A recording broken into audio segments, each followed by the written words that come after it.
የዛ ዘመን አራማጆች ተበድረው ብቻ ሳይሆን ለዘር ማንዘራቸው ማከፋፍለው የነበሩትን የተራራ ቁልል ያህል ከብዶን የነበረውን ዓለም አቀፍ ዕዳን ከተቻለ ለማሰረዝ ካልተቻለም የእፎይታ ወይም የብድር መክፈያ ቆይታ እድሜን ለማራዘም ሰውየው ገና ወደ ጠቅላይ ሚኒስትርነት በትረ ስልጣን ከመጣ አንድ ወር ሳይሞላው የጀመረው ትልቁ ስራ ነበር።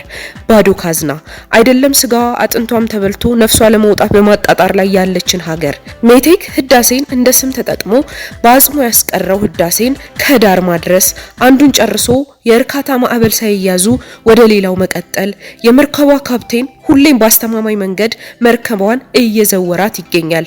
በእርግጥ አልፎ አልፎ ከውስጥና ከውጭ ያሉ ማዕበሎች እዚህም እዛም መርከቧን ለመናጥ ሙከራ ማድረጋቸው አይቀሬ ነው።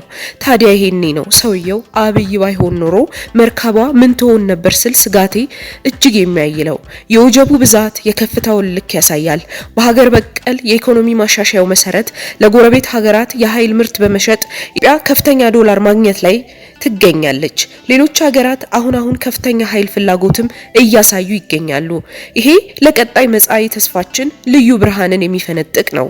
ከህዳሴው ግድብ ቀጥሎ ትልቁ የኤሌክትሪክ ማመንጫ ግድባችን የኮይሻ ኮንታ ወረዳ ኦሞ ወንዝ የተገነባ ሲሆን ግንባታውም ወደ አጋማሹ ተጠናቆ ሊመረቅ ጫፍ ደርሷል።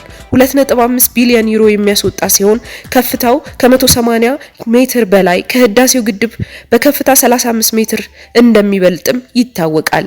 እነሆ ታላቁን የህዳሴ ግድብ ባጠናቀቅን ማግስት ወደ ሌላ ከፍታ ለመድረስ የሚደረግ ሩጫ ነው።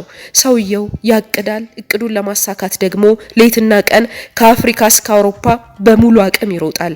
ህዳሴን በመረቅን ማግስት ኮይሻንም እንደምን ደግሞ ባለሙሉ ተስፋ ነኝ። መገስገስ ብቻ